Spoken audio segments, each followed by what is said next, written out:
Très bien. C'est bon. Marty, vous pouvez y aller. Bonjour, je souhaite la bienvenue à toutes les personnes qui nous rejoignent aujourd'hui pour cette première réflexion sur l'Europe de l'énergie à l'occasion du 70e anniversaire du traité de la communauté de charbon et de l'acier. Mon nom c'est Marty Grau, je suis conservateur à la Maison Jamonais, qui est un site historique propriété du Parlement européen. Et pour cette occasion, nous avons uni nos forces avec celles de la Maison de l'Europe. Et ça va être le président de la Maison de l'Europe, M. Derdeve, qui va faire la présentation des participants, mais je voudrais d'ores et déjà saluer la participation distinguée du secrétaire général de notre institution, M. Klaus Welle. Et bon, personnellement, je dois dire que je me réjouis également aussi de voir, de retrouver le professeur Sherman avec lequel nous avions collaboré dans l'extension, le projet d'extension du mémorial d'Alsace il y a quelques années. Et je me réjouis également de voir parmi les intervenants le professeur Marie-Thérèse Beach, parmi beaucoup d'autres choses, les membres de l'association Jamonais avec laquelle nous collaborons. Et voilà, c'est très bien qu'elle puisse être avec nous aujourd'hui. Et également l'association Le Grand Continent avec laquelle, je me permets de le dire, déjà nous collaborons, notamment en ces moments, nous préparons un colloque très passionnant sur un sujet très passionnant sur la figure aussi de Pierre Curie. Voilà, premier traité de Paris, premier souffle de l'unité européenne. Je pense que toutes les interventions qu'on va entendre aujourd'hui et encore celles qui vont suivre tout au long du cycle à trois volets que nous avons préparés avec la Maison de l'Europe, cette première réflexion, ça va nous montrer, j'en suis sûr, beaucoup de travail en équipe, Jean Monnet, Robert Schuman, Konrad Adenauer et encore tant d'autres hommes d'État, hommes d'action, mais aussi un travail parfois secret, mais en tout cas un travail qui avait déjà à l'époque une vocation de s'insérer dans un effort de longue haleine. Et c'est ce qui nous permet aujourd'hui, pour ainsi dire, de prolonger notre réflexion jusqu'à l'actualité, justement, et parler, pourquoi pas, du Green Deal, de où est-ce qu'on en est aujourd'hui avec l'Europe de l'énergie. Sujet tout à fait important et qui disons, s'en sert déjà dans cette qui était la vision à long terme des pères fondateurs. Pour beaucoup d'entre nous, cette commémoration, en fait, il s'agit plutôt d'une commémoration continue qui va se prolonger jusqu'à l'année dernière pour commémorer l'entrée en fonction, on va dire, de la communauté de charbon et de l'acier en septembre 2022. Ça serait un autre anniversaire, mais aussi on vient d'une commémoration préalable aussi très importante, la déclaration Schuman l'année dernière, et à la Maison Jamonais, on a voulu surtout insister auprès de nos visiteurs sur le fait que beaucoup de discussions qui ont amené justement à la communauté de charbon et de l'acier ont eu lieu à Aujaret, là où la Maison Jamonais se trouve, à Montfort-la-Maurie, dans la région. Et ça nous a permis aussi de renouer aussi avec bien de projets locaux aussi et de sensibiliser nos visiteurs à la fois sur l'aspect local, mais aussi l'aspect européen. Pour ceux qui ne connaissent pas la Maison Jamonais ou ceux qui ne connaissent pas assez la Maison Jamonais, juste un mot, je voudrais juste rajouter un mot. La Maison Jamonais a été acheté par le Parlement européen très peu de temps, 3 ans après la mort de Jean Monnet. Et depuis 2018, le Parlement européen gère dans son intégralité le site. Alors, ça veut dire qu'en ces moments, nous avons la maison musée, nous avons aussi un centre de formation pour le personnel du Parlement européen. Nous avons aussi un volet recherche qui commence à se déployer, mais avec beaucoup de force, notamment, par exemple, demain, nous nous réunissons avec toutes les maisons de pères fondateurs et encore d'autres Européens illustres. Ça montre aussi jusqu'à quel point la recherche prend un élan, continue à prendre un élan important là-dessus et que le différents centres qui s'occupent de ça sont en train de resserrer le lien entre eux. Et aussi, finalement, aussi de nombreux projets pour améliorer et augmenter les infrastructures qui sont à disposition de visiteurs, mais aussi de chercheurs et d'autres intéressés. Bon, alors, il me reste uniquement vous inviter, maintenant que la rouverture des musées a eu lieu en France, vous inviter à nous rendre visite si vous le pouvez, si vous pouvez vous déplacer jusqu'aux Yvelines.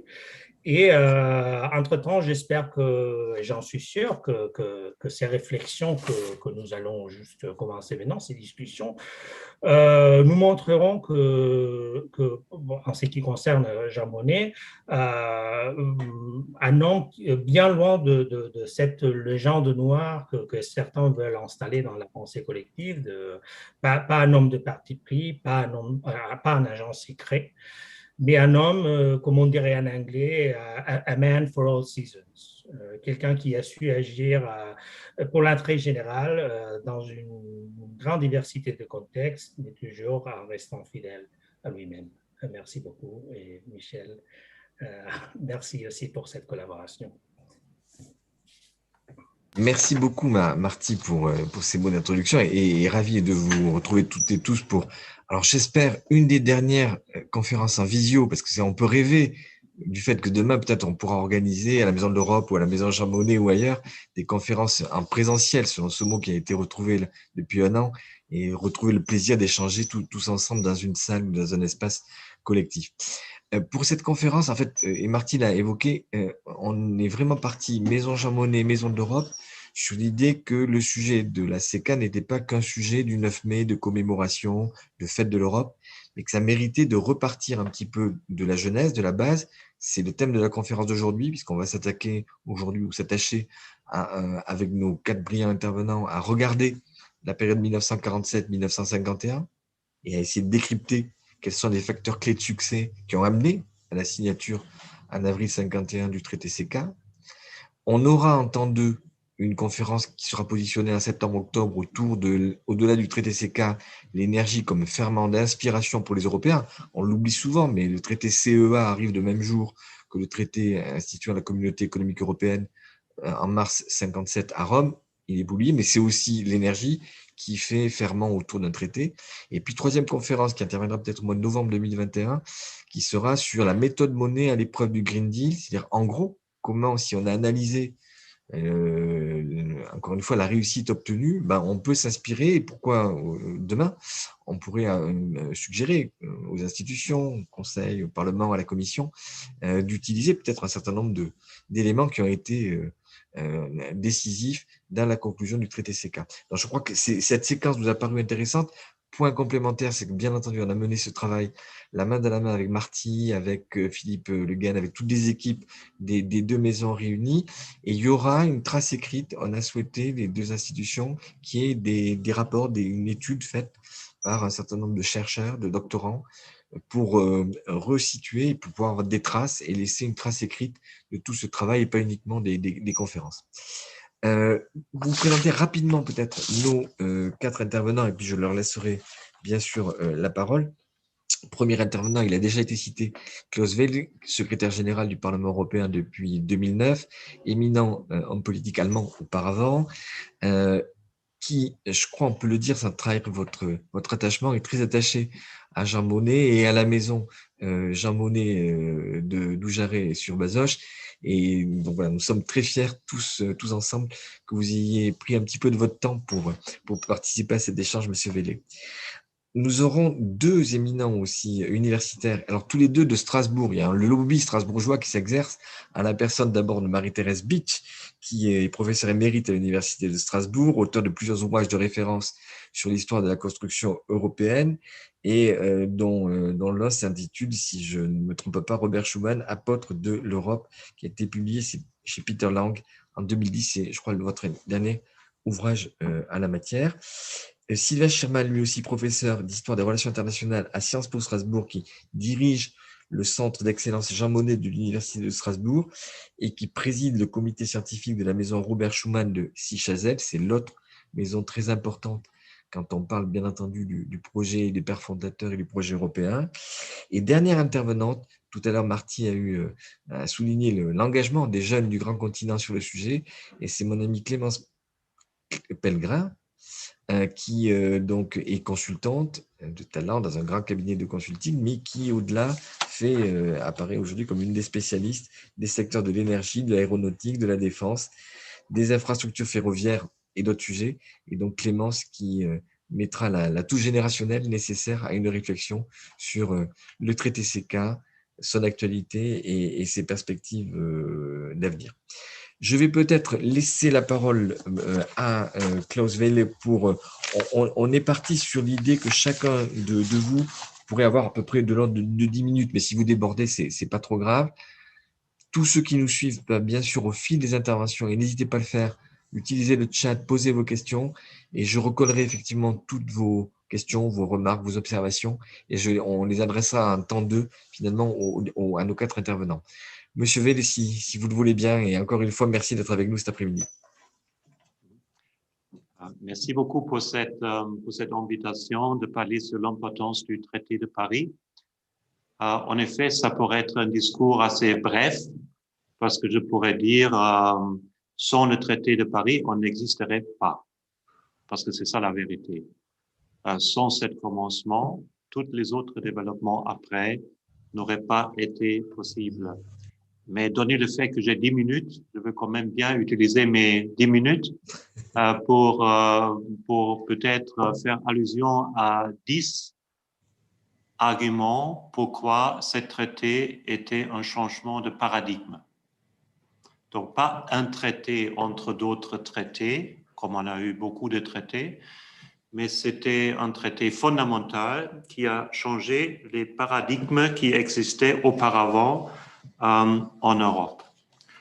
Donc, d'abord, je crois que c'est absolument évident que ce traité a établi une autre manière à assurer la sécurité sur le continent par la communautarisation des ressources clés.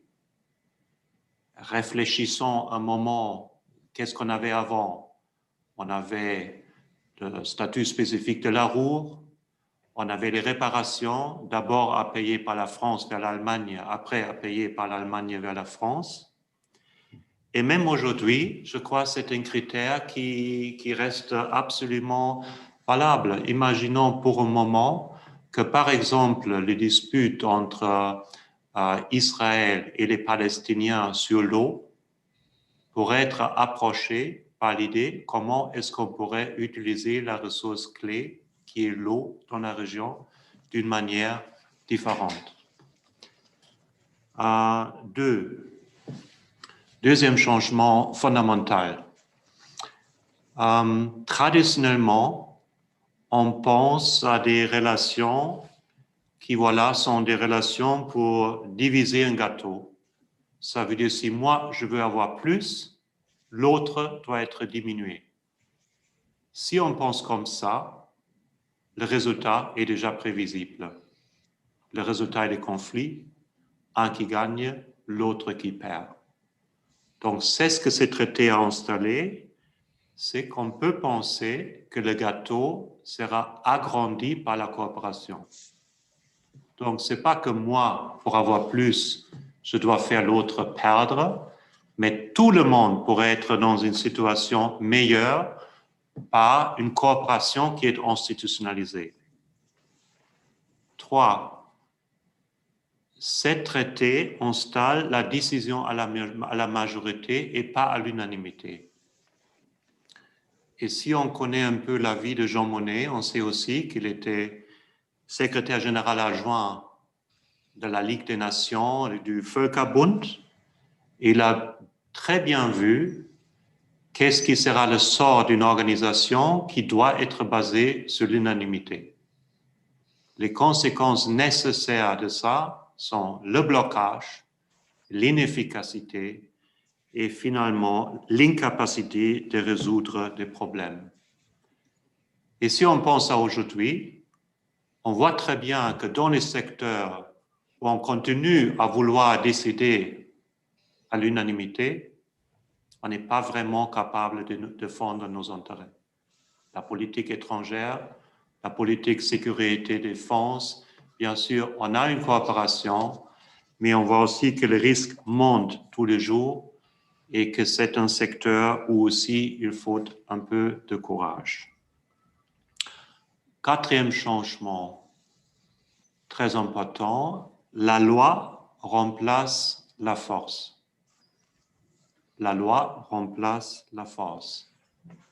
Et on accepte qu'il y a un cour suprême qui peut juger définitivement et y inclut sur les actions des États participants. Et ces décisions sont absolument contraignantes. Cinquième changement de paradigme. Les petits et moyens États deviennent égaux.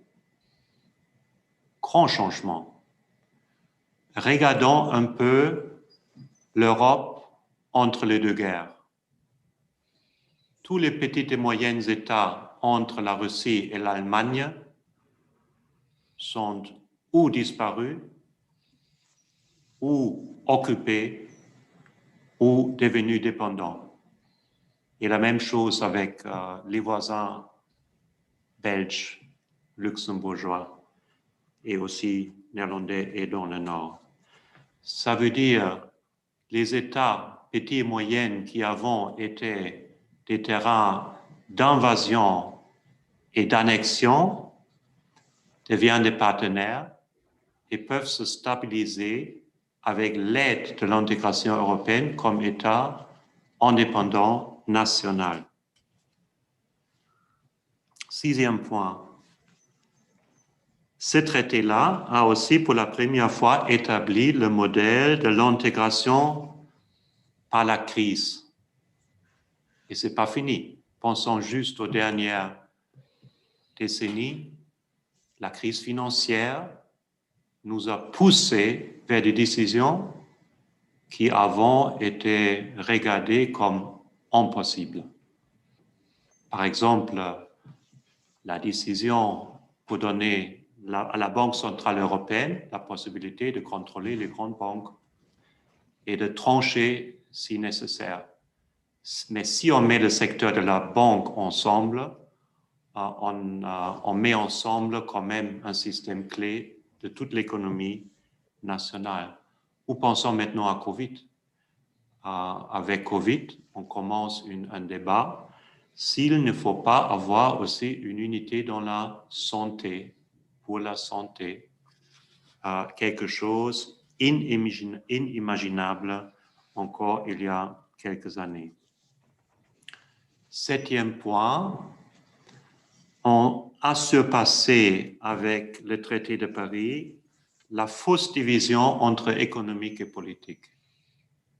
Parce que c'est devenu une évidence que l'économie est quand même au cœur de la politique et que l'intégration économique est le grand accélérateur de l'intégration politique. On ne peut pas intégrer des marchés sans les conditions sociales, sans les conditions environnementales, sans la libre circulation de personnes. Donc, ce traité est à la base de faire comprendre que la politique et l'économique ne sont pas séparables. En plus, il a institutionnalisé, huitième point, une coopération étroite avec les syndicats et les entreprises. Et ça a aussi créé une base pour ce qu'on appelle aujourd'hui l'économie sociale de marché.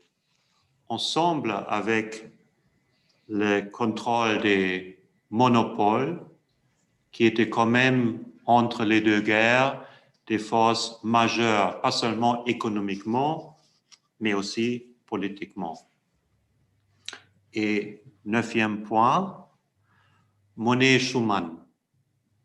C'était quand même un couple très intéressant. Donc Schuman avait un problème à résoudre. Qu'est-ce qu'il pouvait proposer comme nouvelle relation entre la France et l'Allemagne? Et Monnet s'est investi pour proposer une solution. Donc, d'une certaine manière, on a créé une union entre l'expertise et le courage politique. Monnet a fourni un plan, l'expertise, et Schuman a eu le courage politique de faire ce plan la sienne, le proposer et de la mise en œuvre dans un environnement politique quand même très difficile, d'une manière même au niveau national qu'international. Et ce n'était pas le seul cas. Si on pense par exemple Jacques Delors, Helmut Kohl et François Mitterrand sur la monnaie unique qui est devenue l'euro. Ma première responsabilité en Allemagne était à partir de 1991 comme chef du département politique étrangère européenne à la CDU. Et mon chef m'a dit il faut faire l'euro populaire en Allemagne. Donc c'était quand même une tâche il y a 30 ans. Et il y a beaucoup de monde qui m'a dit ne te fais pas trop de soucis parce qu'en tout cas on ne va pas arriver. Mais on est arrivé et on est arrivé. Parce que ces gens-là, cette leadership-là, n'a pas seulement regardé les sondages, mais a risqué leur existence politique parce qu'ils voulaient mettre en œuvre cette grande projet d'unification européenne. Et 10e point, quand même, l'Assemblée parlementaire était là à la naissance. Donc, on avait une conscience dès le commencement qu'il faut aussi la légitimité démocratique. Et donc, bien sûr, dans une mesure encore réduite et en essence, on avait les deux sources de légitimité déjà présentes qui structurent aujourd'hui l'Union européenne. Les États représentés au Conseil et les peuples représentés au Parlement européen après des élections directes de plus de 400 millions d'Européens. Peut-être un dernier mot, c'était déjà dit que le Parlement européen est le propriétaire de la maison de Jean Monnet. Il faut peut-être mieux dire les custodians, les custodiens, je ne sais pas si c'est un bon mot français. Mais on essaie de vraiment faire la meilleure utilisation. J'invite tous les nouveaux fonctionnaires du Parlement européen, après quelques mois, de passer 2-3 jours à la maison de Jean Monnet pour qu'ils réalisent pourquoi est-ce qu'on est là. Qu'est-ce qu'il est là à la source? On est différent d'autres occupations. Ils reçoivent tous les mémoires de Jean Monnet. Et je discute après avec eux pour qu'on reste en lien avec nos sources. On utilise le lieu, par exemple, pour mettre les Ukrainiennes là ensemble, sans journalistes, sans publicité, pour les donner la possibilité de débattre l'état de leur démocratie et comment améliorer. On va de plus en plus organiser là les conférences scientifiques françaises, européennes et internationales. Notre bureau l'utilise régulièrement pour s'inspirer et on est en train d'avancer déjà de construire une maison d'hôtes avec 36 chambres pour que ça devienne notre Camp David modeste, mais quand même pour qu'on ait toutes les possibilités sur place. Ça veut dire on investit dans notre histoire, parce qu'on veut investir dans notre futur. Donc, pour moi, Jean Monnet incarne l'esprit de l'Union, pas seulement dans l'histoire, mais aussi c'est ce qu'elle est devenue et c'est ce qu'elle doit encore devenir. Et au même moment, il a pensé dès le commencement toujours aussi la dimension transatlantique avec, parce qu'il savait très bien que la lutte contre le totalitarisme dans le temps nécessitait la coopération de toutes les démocraties. Merci beaucoup. Merci beaucoup, Monsieur Vell, de cet exposé extrêmement exhaustif et qui lance parfaitement notre échange de cet après-midi avec les 10 points qui embrassent le sujet dans toute sa dimension. Marie-Thérèse Bitsch, si vous voulez, je vous passe la parole pour voilà, 10 minutes d'intervention à votre tour. Merci, Madame Bitsch. Alors, juste le micro, il y a peut-être un petit problème il faut juste connecter le micro, ou alors on peut le faire peut-être techniquement d'ici, de la Maison de l'Europe, je ne sais pas si… Voilà, parfait. Voilà, c'était juste de l'étourderie, excusez-moi. C'est classique, c'est très classique. Voilà, donc je recommence avec mes remerciements de me donner la parole, bien sûr, mais aussi pour l'invitation aux deux maisons, Maison Jean Monnet et Maison de l'Europe. Alors, je voudrais un peu revenir sur les origines du traité de Paris. Monsieur Klaus Welle vient de le dire, le traité de Paris inaugure une Europe complètement nouvelle. Le traité de Paris est la première étape vers une Europe communautaire, vers une Europe supranationale qui est organisée dans une perspective fonctionnaliste. Évidemment, par rapport aux organisations intergouvernementales qui avaient été créées en 48-49, comme par exemple l'OSCE, l'Organisation européenne de coopération économique, ou le Conseil de l'Europe, il s'agit là de quelque chose de tout à fait différent. C'est une avancée extrêmement importante dans la construction européenne. Alors, nous savons aujourd'hui que les avancées importantes se font en général en temps de crise. Que c'est justement les crises qui permettent de surmonter les difficultés. C'est surtout pendant les périodes de crise, en cherchant à surmonter les difficultés, qu'on arrive à avoir des avancées. Je dis volontiers que les avancées sont en général le fruit de la nécessité et de la volonté. Et donc, pour montrer à quel point ce traité de Paris va être marqué par la crise qui précède, je voudrais évoquer le contexte international des années 49, 50, 51. Il y a en fait à ce moment-là en Europe deux séries de difficultés. Il y a bien sûr les difficultés qui sont liées à l'aggravation de la guerre froide.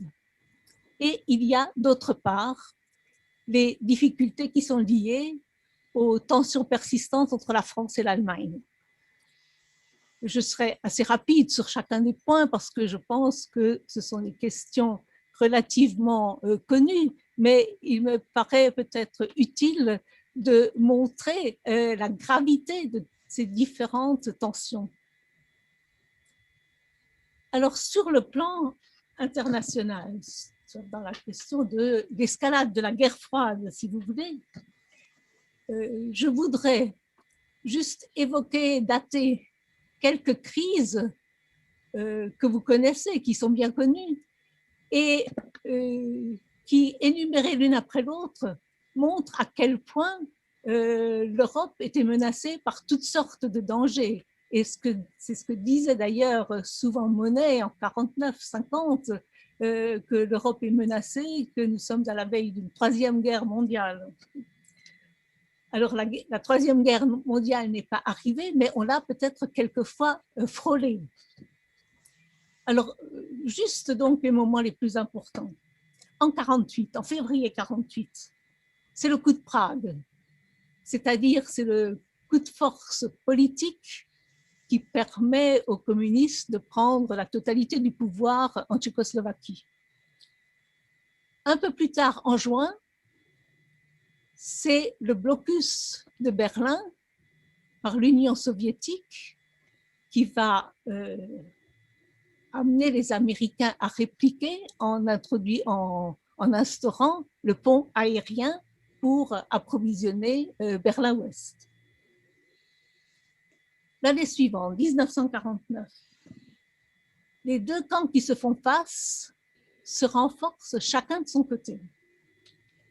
À l'ouest, c'est la signature de l'Alliance Atlantique en avril 1949, qui sera suivie l'année d'après, en 1950, par la création d'une organisation militaire intégrée, l'OTAN.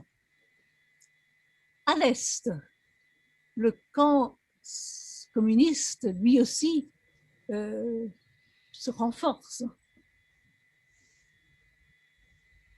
Il se renforce de différentes façons, et notamment grâce à la première bombe atomique qui est expérimentée par les soviétiques au mois de juillet. Mais aussi, il se renforce du point de vue de la dimension géographique par la victoire des communistes en Chine. Et j'en viens à un dernier événement qui est évidemment très, très présent au moment de l'élaboration du traité de Paris, qui est la guerre de Corée. La guerre de Corée, c'est cette fois une guerre chaude, bien sûr elle est localisée, mais c'est quand même un affrontement armé inquiétant et auquel participent de nombreux pays, y compris européens. Il ne faudrait pas oublier que de nombreux pays européens ont envoyé des contingents dans cette guerre de Corée et que cette guerre de Corée a évidemment eu des répercussions que je n'évoquerai pas ici sur la construction européenne, notamment avec le projet CE2. Or, la guerre de Corée, elle éclate quand? Exactement le 25 juin 1950, c'est-à-dire 5 jours après l'ouverture de la conférence du plan Schuman qui se réunit à Paris.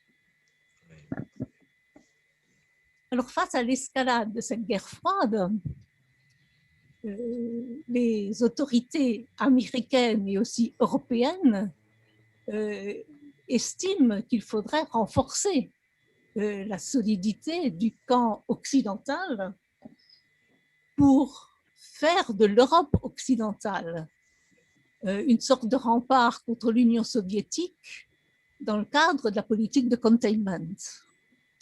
Mais comment renforcer la cohésion de cette Europe occidentale alors que encore en 1949-50, les tensions sont fortes entre la France et l'Allemagne. Alors, quelques mots sur ces tensions entre France et Allemagne, entre ce qu'on appelle de moins en moins à cette époque-là, mais dans les têtes, il s'agit encore d'ennemis héréditaires. Dans certaines têtes et à certains moments, je ne dis pas que c'est quelque chose de systématique. Alors, nous sommes en 50, en tout cas 5 ans après la fin de la guerre. La politique de la France vis-à-vis de l'Allemagne est devenue beaucoup moins dure et beaucoup moins punitive qu'elle ne l'était en 1945. Mais il y a encore des tensions, il y a encore des abcès de fixation relativement sévères. Et je voudrais en évoquer 2. Il y a d'abord la Sarre. La Sarre est détachée de l'Allemagne. Elle est constituée en État autonome avec sa constitution, son gouvernement, son parlement. Mais j'ai bien dit autonome. Elle a des liens étroits avec la France, elle est rattachée économiquement à la France. Et la France, elle dépend aussi de la France sur le plan des relations extérieures. Alors, ce statut qui est considéré en Allemagne comme une sorte de protectorat est évidemment très mal perçu à Bonn, qui souhaite faire de la Sarre un land de la République fédérale. Et donc, ça, c'est un point de tension qui va encore rester pendant un certain temps avant de disparaître complètement. L'autre abcès de fixation, c'est évidemment la Ruhr.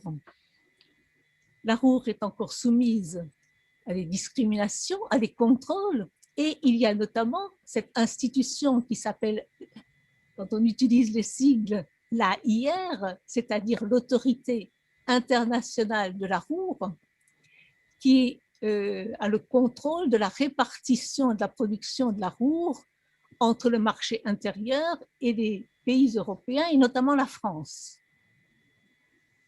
Et on peut bien imaginer qu'une des demandes répétées et importantes de l'Allemagne, c'est la suppression de cette autorité internationale de la Ruhr. De façon plus générale, on pourrait ajouter sur ces questions des tensions économiques entre la France et l'Allemagne que l'Allemagne, depuis que la République fédérale est constituée, depuis qu'il y a un gouvernement, exprime assez souvent son agacement vis-à-vis des contraintes qui sont maintenues sur sa production. Et au contraire, la France est inquiète parce qu'elle estime que l'Allemagne se redresse trop vite. Donc, il y a là des positions évidemment un peu difficiles à concilier. Alors, pour sortir de cette crise, 3 hommes ont joué un rôle déterminant. 2 d'entre eux ont déjà été évoqués par M. Vellin, mais je me permettrai de les citer à mon tour. Il y a évidemment, et je dois commencer par lui, Jean Monnet. Jean Monnet réfléchit depuis longtemps à la possibilité de créer une sorte d'État industriel européen. Il avait fait à ce sujet une note déjà en 1943 à Alger. C'est Jean Monnet, donc il est à ce moment-là responsable du commissariat au plan français, à la rue de Martignac. C'est Jean Monnet, avec de proches collaborateurs, qui va élaborer la déclaration du 9 mai 1950. Cette déclaration qui propose de placer les secteurs du charbon et de l'acier sous une haute autorité commune qui prendrait des décisions en écartant les gouvernements. Le deuxième personnage, la deuxième personnalité qui joue un rôle clé, c'est Robert Schuman. Il est ministre des Affaires étrangères depuis 1948. Il a déjà infléchi la politique de la France à l'égard de l'Allemagne en s'efforçant de lui tendre la main, mais pas toujours avec succès. Schuman accueille favorablement la proposition de Monnet et peut-être d'autant plus favorablement qu'il a été très déçu par le Conseil de l'Europe et qu'il voit dans ce nouveau projet une meilleure opportunité pour faciliter la réconciliation avec l'Allemagne. Donc Schuman va prendre la responsabilité politique, ce qui veut dire qu'il fait adopter le projet dans un premier temps par le gouvernement français, qu'il va ensuite se tourner vers des partenaires européens pour les inviter à participer à l'organisation qui se prépare. Et bien sûr, par la suite, mais là on anticipe un peu, il va s'efforcer de faire promouvoir la ratification du traité de Paris. J'en arrive à la troisième personnalité qui joue un rôle clé, qui est Konrad Adenauer, le chancelier de la République fédérale depuis l'automne 1949. Konrad Adenauer, lui aussi, avait fait des propositions de coopération, de rapprochement avec la France, mais ces propositions n'ont pas abouti, elles sont restées lettres mortes.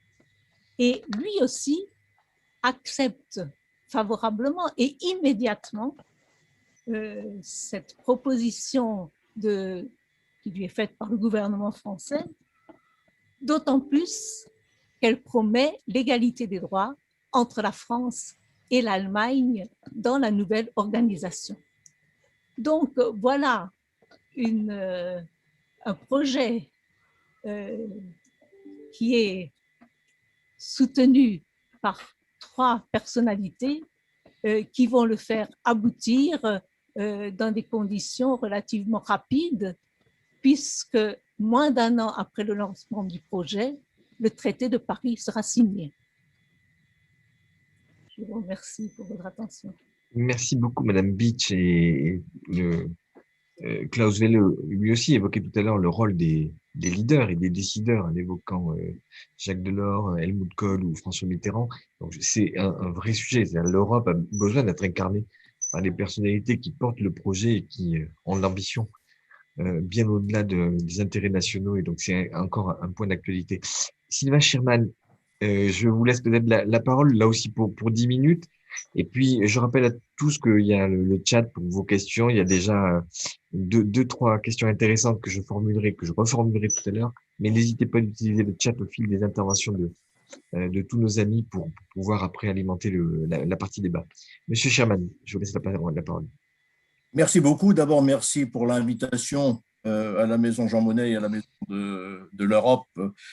C'est difficile d'intervenir après les 2 premiers exposés qui ont déjà pas mal déblayé le terrain. Je vais essayer d'entrer dans le sujet en prenant ce qui se passe entre 50 et 51, donc entre la déclaration Schuman et le traité de Paris, comme un système emblématique du futur de la construction européenne.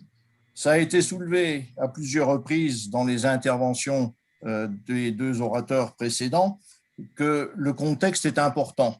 Et j'allais dire qu'on retrouve systématiquement à toutes les étapes de la construction européenne un triple aspect du contexte qui est présent dès le début. Il y a d'abord un contexte géopolitique qui mérite qu'on trouve une réponse européenne. Marie-Thérèse Beach l'a souligné pour la relance de la guerre froide, pour les processus d'intégration à l'Est comme à l'Ouest. C'est un défi géopolitique, il faut y répondre à l'échelle européenne. On retrouve le contexte géopolitique partout, dans toutes les étapes majeures de la construction européenne. On retrouve par exemple le processus de la décolonisation à la veille du traité de Rome, on retrouve par exemple Suez ou Budapest à la veille du traité de Rome, et on pourrait continuer comme ça jusqu'à nos jours pour vous montrer cet impact majeur du contexte géopolitique ou donc du contexte international et où il faut une réponse en quelque sorte européenne à un défi. Deuxième élément, le défi économique, il est omniprésent dans ce contexte. Marie-Thérèse Beach l'a souligné aussi, défi économique de la reconstruction en 1949-50 auquel le plan Schuman est une réponse. Mais si on va plus loin, dans l'évolution de la construction européenne, mon défi économique, je le retrouve aussi à chaque étape. Il faut sortir, dans la seconde moitié des années 50, des contraintes, des économies de la reconstruction vers des économies plus libérées. Et le traité de Rome est une réponse à un défi économique. Et je pourrais continuer comme ça jusqu'à la mondialisation et ses nombreuses formes au cours des années 70 pour vous montrer comment chaque étape est une réponse. Et puis, troisième élément, ça a été souligné aussi par mes prédécesseurs, il y a une crise dans le franco-allemand. Elles ne sont pas là que présentes dans l'entre-deux-guerres ou en 45-50, elles sont présentes aussi par la suite. Marie-Thérèse Beach l'a souligné pour le traité de Paris, mais on pourrait évoquer les positions sur les questions comme les euromissiles par la suite, lorsqu'on sort par l'acte unique. On pourrait opposer par la suite les visions différentes qu'a le gouvernement de François Mitterrand et le gouvernement de Helmut Schmidt sur l'approche économique de la construction européenne dès 81, et on pourrait remonter à Pompidou-Brandt ou à De Gaulle-Erhardt sur ces questions-là pour montrer des différences. Et donc, à chaque fois qu'il y a ces difficultés franco-allemandes qui s'inscrivent dans une nécessité économique d'ouverture et dans un contexte géopolitique important, eh bien, il y a eu un pas européen, et donc le plan Schuman, dès le départ, le plan Schuman-Monnet, pour ne froisser personne, dès le départ, n'est-ce pas, montre qu'en fait, c'est une réponse à des défis que je viens très rapidement de présenter, géopolitique, économique, franco-allemand. La deuxième chose que je voulais montrer, parce que ça, on n'en a pas encore parlé, dans ce plan Schuman comme emblématique de la suite, l'attitude britannique.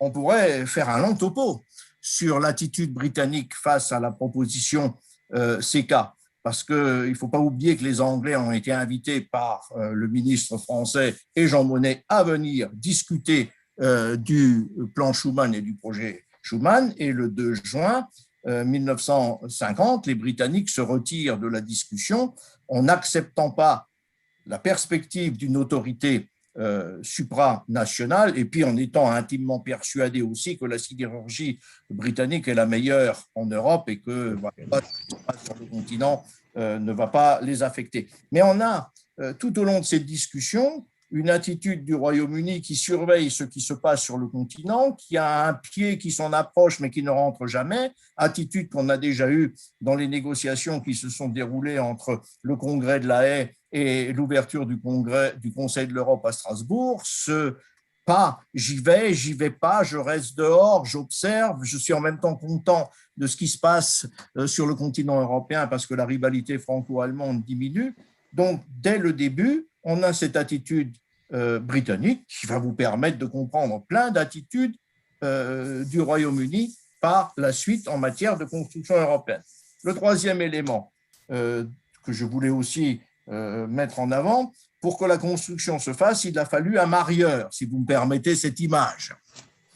Le marieur, en l'occurrence, est américain. Il y a un intérêt évident du marieur dans l'opération, qui est celui de renforcer le camp occidental dans cette guerre froide et donc de faire en sorte que les États qui sont sous sa responsabilité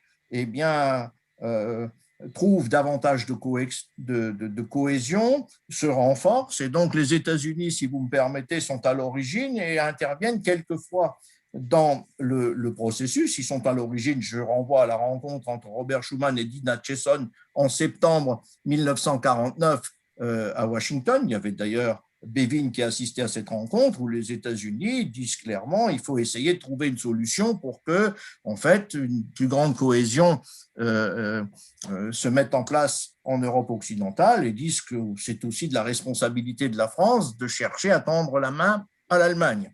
On trouve les États-Unis dans le dispositif lorsqu'on a quelques difficultés dans la négociation du traité de Paris avec la décartélisation de la sidérurgie allemande. C'est quand même le haut-commissaire américain John McLeod qui va discuter avec les autorités allemandes pour qu'elles acceptent une certaine forme de décartélisation de la sidérurgie allemande. C'est vous dire l'intérêt pour les Américains aussi de l'accompagnement des États-Unis du processus. C'est pareil au moment du traité de Rome que les Américains voient avec beaucoup d'intérêt dans le contexte de l'époque. Peut-être que quand le couple grandit, si vous me permettez cette image, ou lorsque les mariés grandissent, qu'il faut se reposer la question de la relation avec le marieur, mais en tout cas, il a fallu ce marieur. À certaines étapes du processus, il a été décisif pour faire avancer le processus. Le quatrième point que je voulais traiter dans le laps de temps qui m'est imparti très rapidement, c'est qu'on voit aussi pointer, et c'est un phénomène récurrent dans la construction européenne, les premières formes d'opposition à la construction européenne. C'est présent dès le début. Juste 2-3 exemples de ces formes d'anti ou d'alter, parce qu'il y a de l'anti, mais il y a aussi des gens qui ont d'autres propositions à finalité européenne. On le voit dès le début. Regardez par exemple l'attitude de la famille de Wendel, pourtant sidérurgiste français, pourtant, j'allais dire, des co-départementaux du président Schuman, puisque la sidérurgie lorraine est dans la région de Thionville, là où Schuman est l'élu. Les sidérurgistes sont assez sceptiques, s'opposent, et d'ailleurs, aux élections législatives de 1951, font tout pour essayer de faire battre Robert Schuman dans son fief, qui est le département de la Moselle. Mais d'une façon générale, pour aller un peu plus loin, et si on regarde les ratifications du traité de du traité de Paris, pardon, dans les 6 États qui ont finalement signé ce traité, qu'est-ce qu'on voit? On voit qu'il y a un pôle central que vous retrouvez tout le temps dans la construction européenne, quelque part entre les démocrates chrétiens, les libéraux et une frange des partis socialistes qui se rallient à la construction européenne.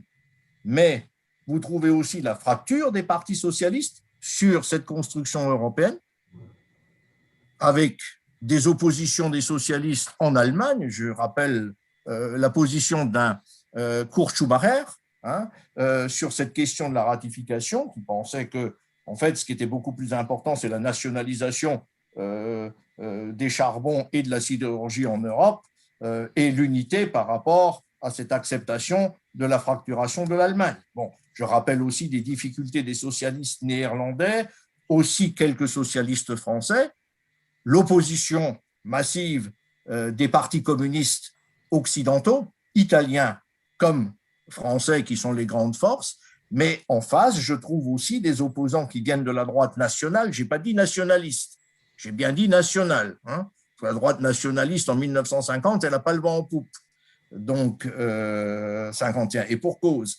Mais ces forces-là s'opposent, ont d'autres projets, et donc, dès le début, peut être souligné qu'un anti-européisme et un alter-europisme est présent, que l'on retrouve jusqu'à nos jours. Et puis, une dernière petite remarque, mais ça c'est pour l'amusement et l'anecdote, la question des sièges, elle est là dès le début aussi.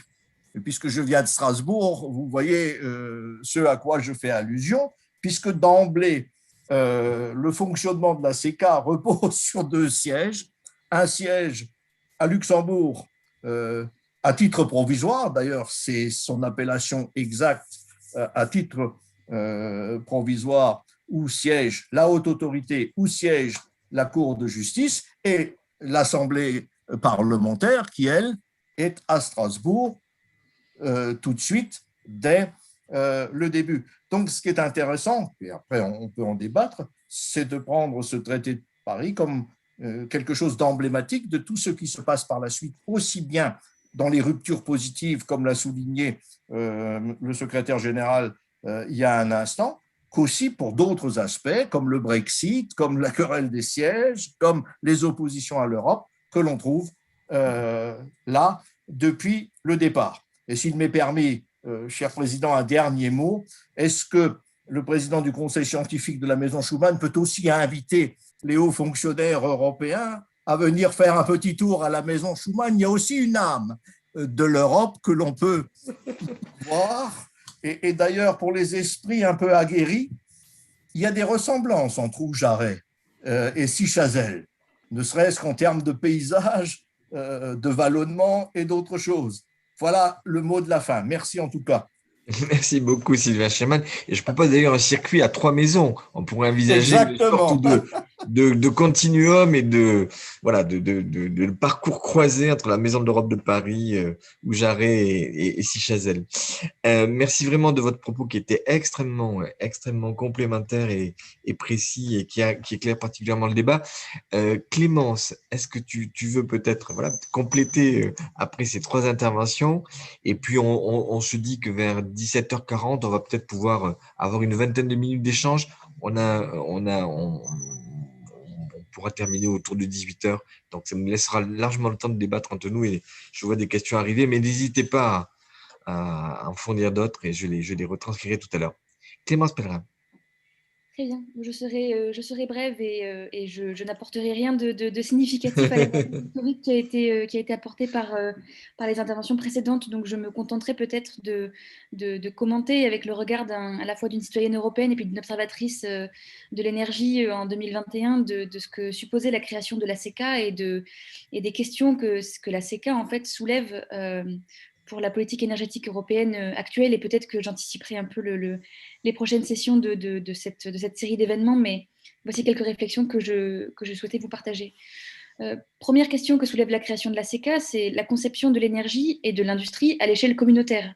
En France notamment, la création de la CECA, ou en tout cas la ratification du traité de Paris, ont pu susciter certaines réticences politiques, et en partie parce que la haute autorité sous laquelle était placée cette production commune de charbon et d'acier revêtait un caractère supranational relativement nouveau, et qu'elle constituait en fait une forme de renoncement politique aussi à l'exercice d'une prérogative nationale qui était celle de la politique énergétique. En fait, on comprend bien ici que le passage à l'échelle européenne pour la politique énergétique, ou pour une forme de stratégie énergétique et industrielle, puisque ces deux sujets sont éminemment liés, ça fait l'objet encore aujourd'hui de nombreux débats, et ce n'est pas innocent. Les États préservent jalousement l'exercice de cette prérogative-là encore aujourd'hui.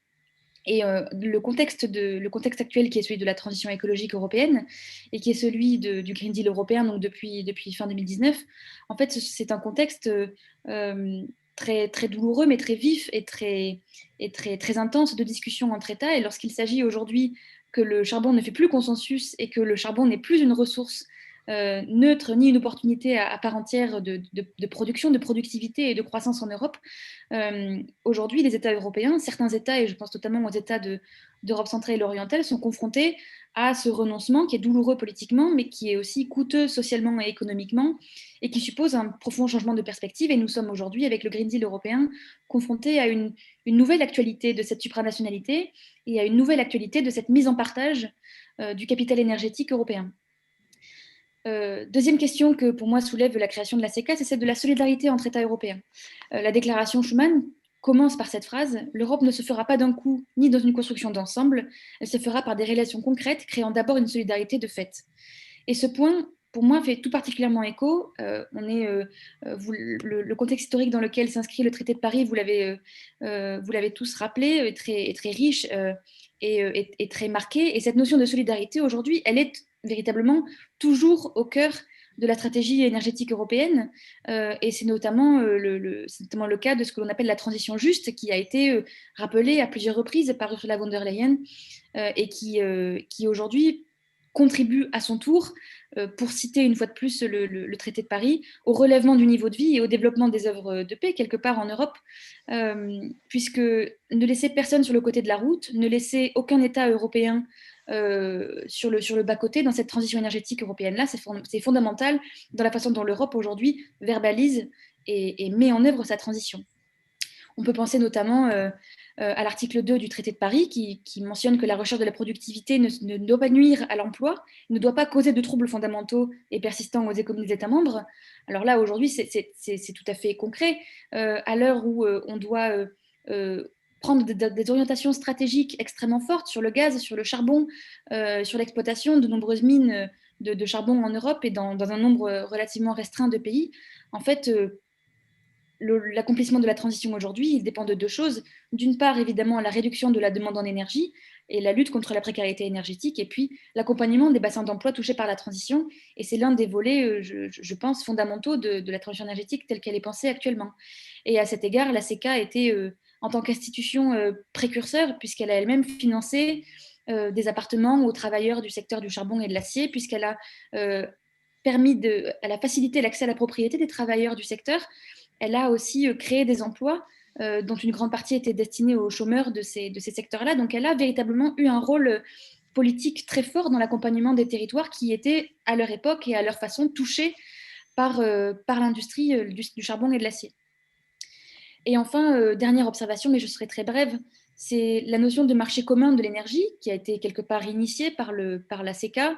C'est une notion qui est aujourd'hui plus que jamais d'actualité. Elle a été précurseur, là aussi, on pourrait citer très bien sûr le couplage des marchés de l'électricité en Europe, on pourrait parler des marchés du quota carbone, mais les initiatives de couplage et de mutualisation des marchés dans le secteur de l'énergie en Europe ont été multiples.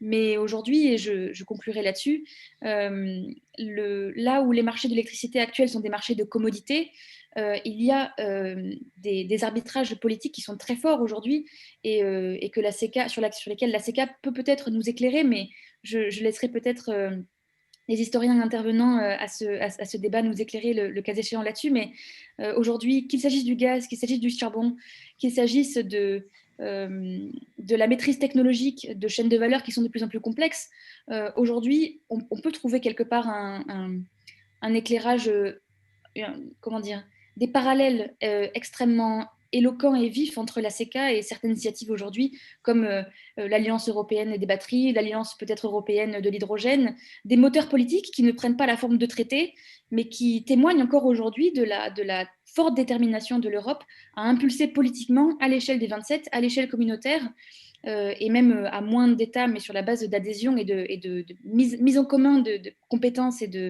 d'expertise industrielle, une politique énergétique commune, à l'heure où, je le disais, le charbon n'est plus une évidence et où la complexification de la transition, elle aussi suppose toute une juxtaposition de technologies, de matières premières, et les réponses politiques que l'Europe apporte aujourd'hui ne sont pas dénuées d'intérêt quand on les compare à la CECA. Voilà, je vous remercie. Merci beaucoup Clémence. Et peut-être pour lancer un peu le débat, moi j'aurais envie de revenir sur un point qui a été un peu abordé en filigrane. Et peut-être que la première question va s'adresser à nos deux amis historiens. Par quelle méthode, enfin par quel biais ou par quelle audace politique Robert Schuman arrive à trouver le chemin pour faire que entre la déclaration et la signature du traité, il n'y ait pas d'obstacle politique.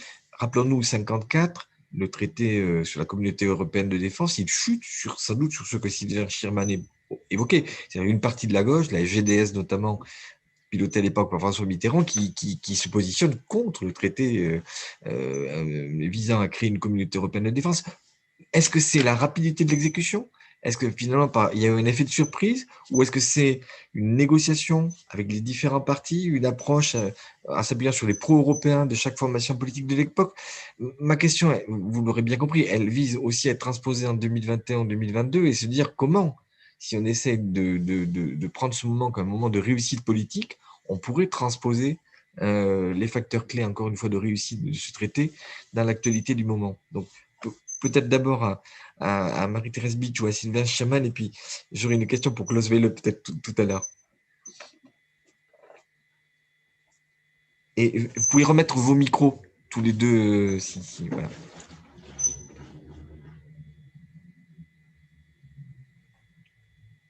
Marie-Thérèse, peut-être, ou je réagis après. Vas-y, commence.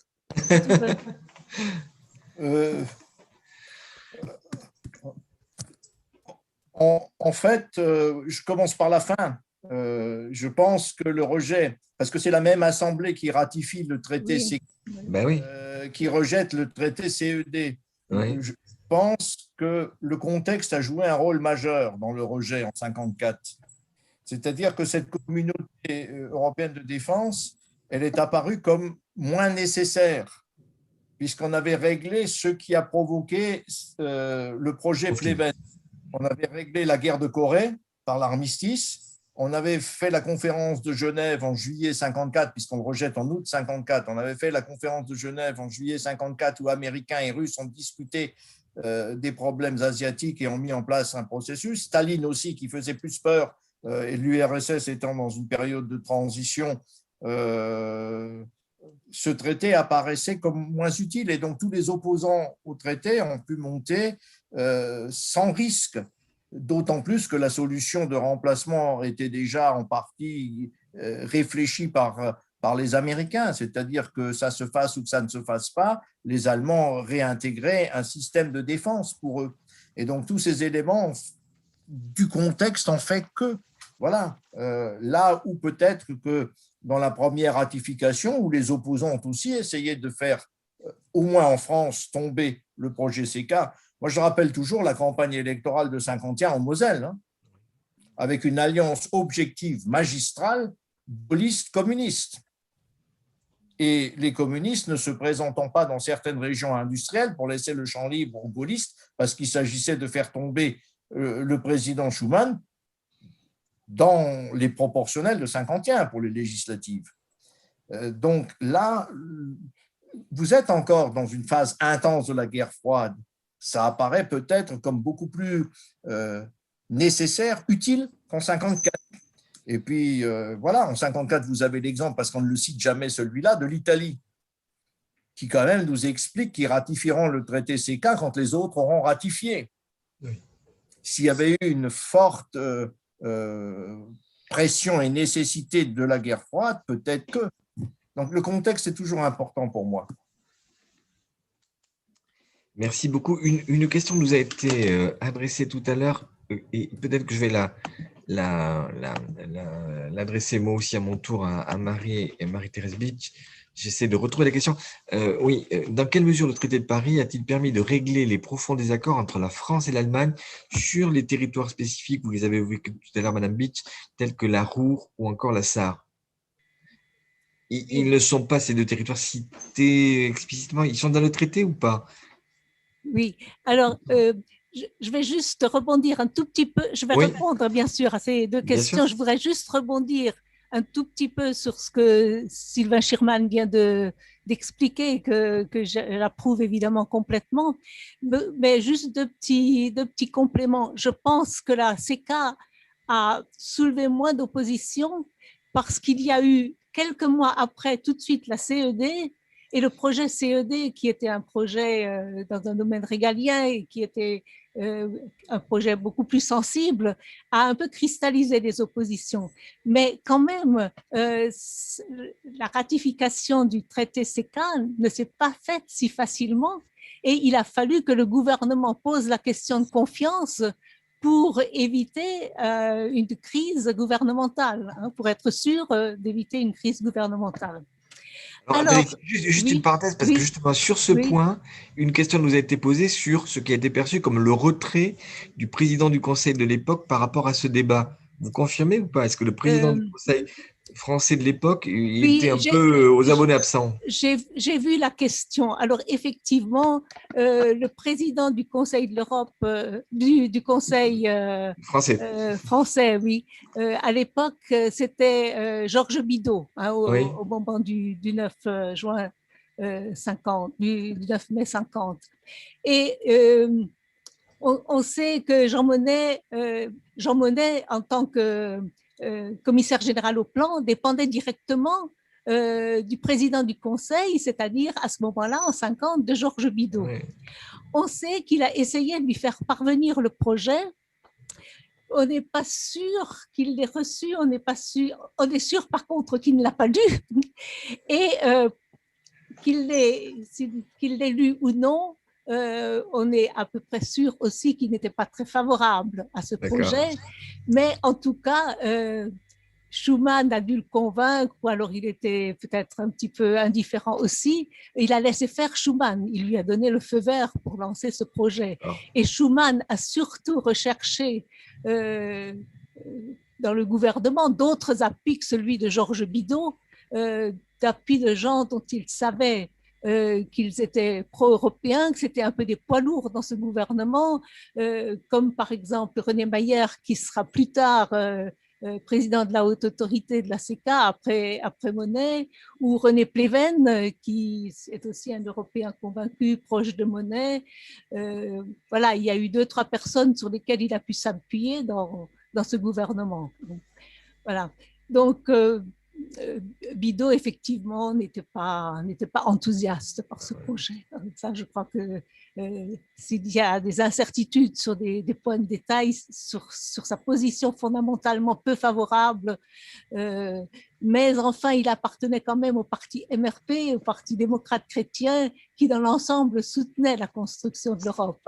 Donc, je pense que voilà, sa capacité d'opposition au projet, la capacité d'opposition au projet de Bidault était assez limitée aussi.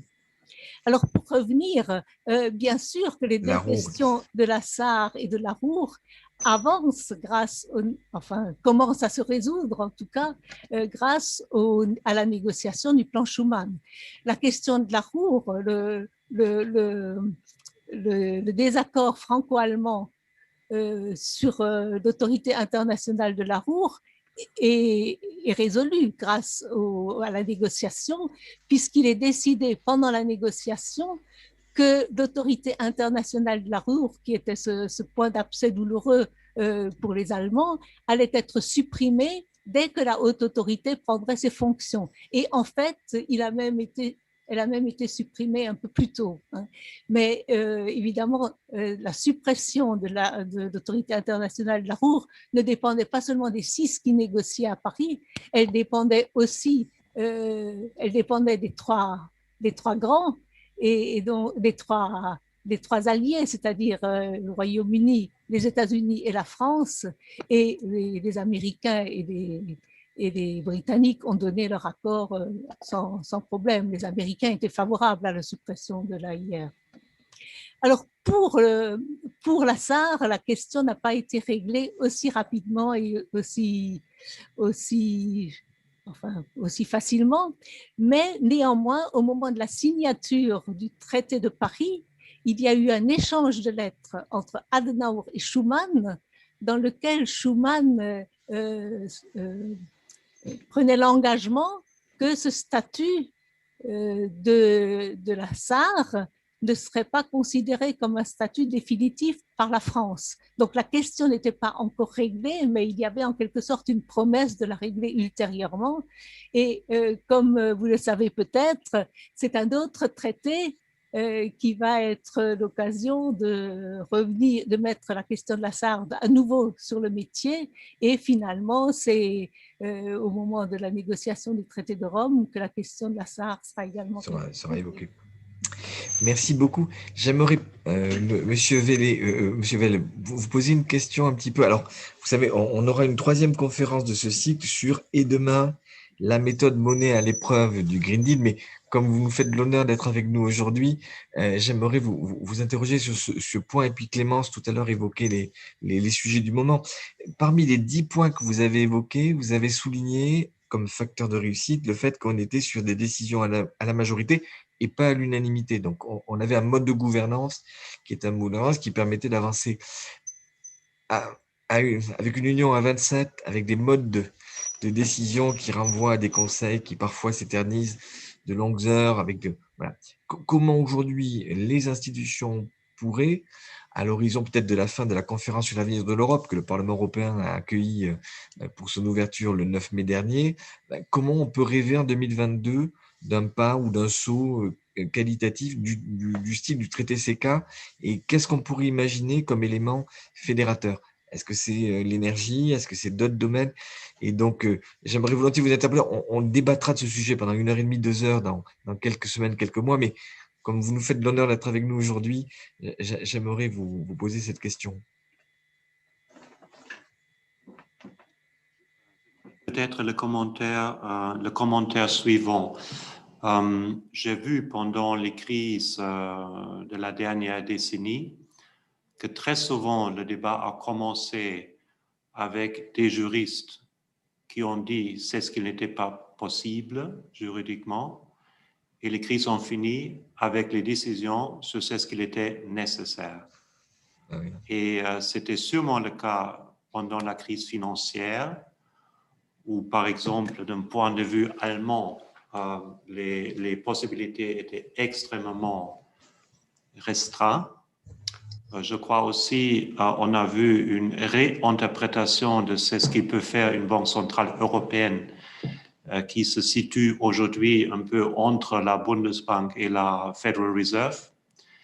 Ça veut dire qu'il ne faut pas être toujours fixé sur les changements de texte. Et si on voit l'autre grande fédération qui est aussi née sur base des décisions des États souverains, c'est ce qu'il est les États-Unis, on voit très bien qu'ils vivent avec une constitution qui largement reste inchangée depuis plus que 200 ans, mais ils étaient capables de réinterpréter ce texte pendant le temps.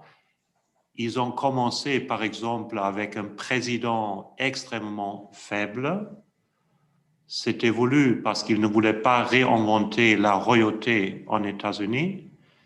Et ce même président, sur base des mêmes textes, a quand même mené la lutte de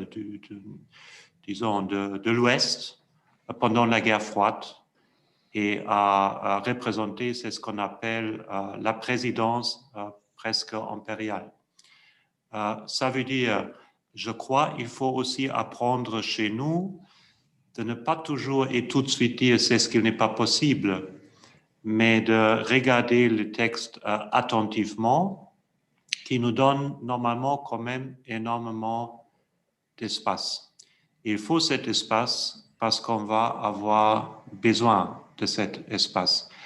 Donc, personnellement, je crois que le temps des changements complets des traités qu'on a vus entre le traité de Paris et le traité de Lisbonne, je crois que cette phase-là, qui était accélérée après Maastricht, est finie pour l'instant, en tout cas. Donc, il ne faut pas exclure des changements ciblés, mais je crois en principe, on a une constitution européenne avec les compétences entre les États et l'Union très clairement définies, avec les compétences entre les différents acteurs institutionnels très bien définies, avec une description des droits fondamentaux assez établie, mais c'est ce qui ne veut pas dire qu'on ne peut plus avoir des changements. Et spécifiquement là où on a vu des poussées intergouvernementales par la nécessité, par exemple, suivant la crise financière, il y a encore des changements à avoir pour rétablir un contrôle propre démocratique sur ces thèmes-là.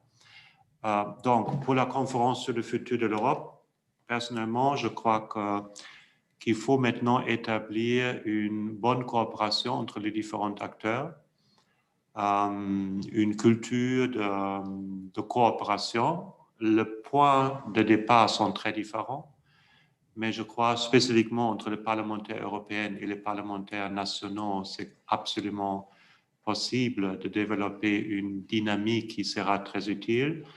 Et après, c'est ma position personnelle, il faut se concentrer sur quelques questions ciblées, pratiques, et la santé pourrait être peut-être une des questions qui pousse le plus avec les expériences qu'on a fait pour adresser ces questions-là. C'est ce qui est important, c'est que l'étape de la présidence française, en réalité, sera une étape, mais pas la fin du processus. Pour moi, ça c'est l'élément clé. Il faut plus de temps, il faut bien identifier les questions à résoudre et après se donner le temps nécessaire sans vouloir changer le tout.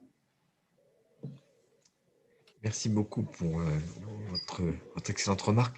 Est-ce que Madame Beach ou Monsieur Chaman, vous voulez peut-être, dans les quelques minutes qu'on a devant nous, justement, avec votre regard d'historien, parler de l'actualité? Quels sont les éléments dans l'actualité européenne que vous suivez en universitaire?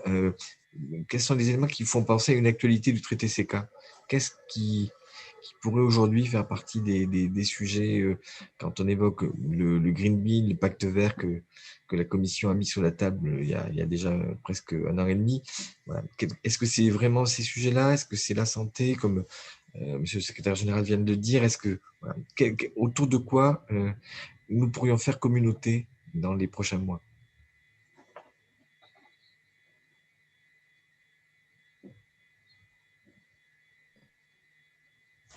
Je vous laisse.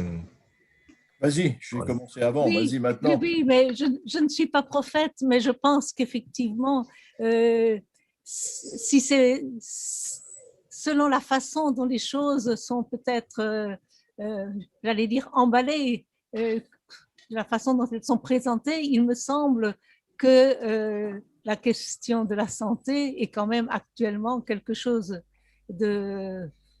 qui concerne les citoyens. Mais il faut qu'ils aient le sentiment vraiment que l'Europe apporte un plus par rapport aux autorités nationales. Et c'est peut-être pas gagné, hein, mais donc voilà, quelle communication faire pour que les citoyens soient vraiment convaincus qu'au niveau européen, les questions de santé peuvent être mieux traitées qu'au niveau national, hein. Ce que la Commission a essayé de faire, mais visiblement en France, elle n'a pas réussi à convaincre tout le monde. Hein. Voilà. Mais, pourtant, c'est un sujet qui est crédible. Voilà. Et l'autre question, c'est clair que la question de l'écologie est quand même aussi une question sur laquelle le Parlement européen, par exemple, a une certaine avance sur plusieurs États, peut-être pas sur tous, mais sur certains États. Et donc là, il a vraiment un plus à apporter. Hein. Et donc le niveau européen peut être vraiment quelque chose qui pourrait, si vous me permettez, entre guillemets, de façon familière, dire ça pourrait bien se vendre peut-être aux citoyens. Merci beaucoup. Sylvain Sherman? Je peux juste ajouter que l'un des enjeux aussi, pour moi, il est sécuritaire, donc géopolitique. Donc en matière de politique étrangère et de politique de défense, parce que je crois qu'on n'est pas dans un monde de grands sages en ce moment. On est plutôt dans une forme de rapports de force qui sont quand même assez clairement sur la table. Et dans une discussion avec les Américains sur la problématique du monde occidental, je crois qu'il y a une voix européenne à faire entendre en matière de sécurité et de défense et qu'on sorte un peu de cette puissance normative qu'on l'a été pour devenir aussi une puissance un peu plus géopolitique, si vous me permettez cette expression. Et là aussi, il faut faire comprendre que l'Europe, c'est un enjeu, peut apporter plus que les États-nations, parce que si ça repose toujours sur 3-4 États qu'on voit dans des opérations de maintien de la paix, etc., on peut interroger. J'ai beaucoup apprécié juste une remarque qui vient d'être dite par le secrétaire général sur les traités, parce que une chose est le droit, une chose est ensuite la pratique, la sagesse de ceux qui ont apporté cela. Et le traité de Paris le montre d'emblée avec Jean Monnet. Ça m'est venu en vous écoutant, M. Welle, parce qu'il a de sa propre autorité décidé au comité consultatif qu'il fallait consulter les syndicats, alors que rien dans le texte l'obligeait et ne le faisait. Donc c'est un peu ça aussi, la sagesse et la pratique de ce que permettent les textes, sortir des sentiers battus et pas simplement se tenir à la stricte application des traités. Vous avez mille fois raison et le dialogue social européen est un vrai sujet pour demain. Est-ce que Clémence Pellegrin, un petit mot peut-être ou Clémence, c'est bon? Rien à ajouter à tout ce qui a été dit. D'accord. Bah, écoutez, peut-être, il est 57, on peut prendre peut-être une dernière question. Donc, n'hésitez pas. S'il y a une dernière question, on peut peut-être la prendre au vol, y compris, on peut peut-être donner la parole à celui ou à celle qui a envie de la poser pour éviter d'utiliser le chat et donc pour rester dans un dialogue direct. Si vous avez une question, vous levez la main.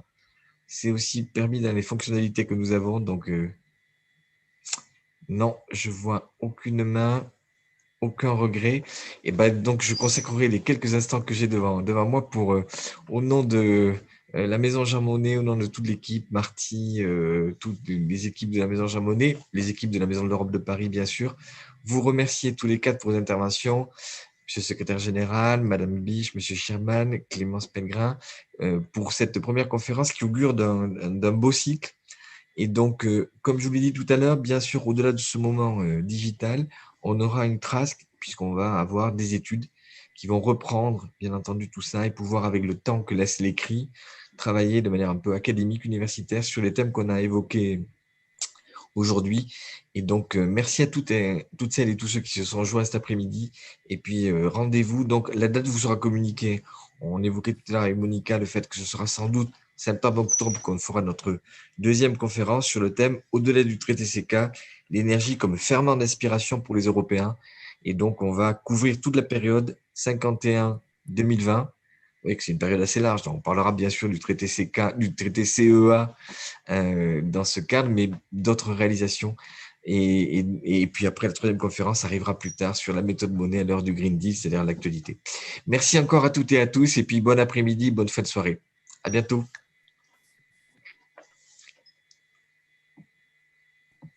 Au revoir, merci. À bientôt, au revoir.